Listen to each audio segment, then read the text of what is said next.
Hi అండి, అందరికీ నమస్తే అండి. పాతకాలంలోని కలిపేసి అన్నిని ఇలా వంట చేసుకునేవారు. చాలా టేస్టీగా ఉంటుంది. ఇది వచ్చేసి చిక్కుడుకాయ టమాటా కర్రీ ఎలా చేసుకోవాలో చూపిస్తాను. ఫస్ట్ వచ్చేసి ఇక్కడ ఆనియన్స్ సన్నగా కట్ చేసినవి, పచ్చిమిర్చి వేసుకోవాలి. ఆ తర్వాత దీనికి కర్రీకి అయితే ఒక 3 టమాటాల వరకు వేసుకుంటున్నాను. టమాటాలు ఎక్కువ వేసుకోవాలండి. అలాగే ఇక్కడ వచ్చేసి చిక్కుడుకాయలను కూడా ఈ విధంగా శుభ్రం చేసుకుని వేసుకోవాలి.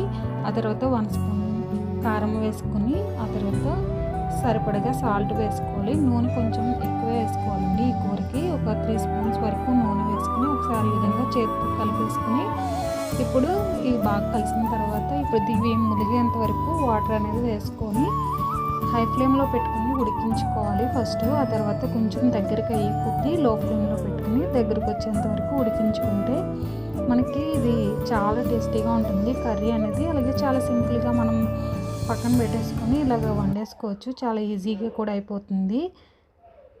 అలాగే పసరు వాసన వస్తుందేమో అనుకుంటారు. పసరు వాసన ఏమీ రాదు. చాలా బాగుంటుంది. ట్రై చేయండి.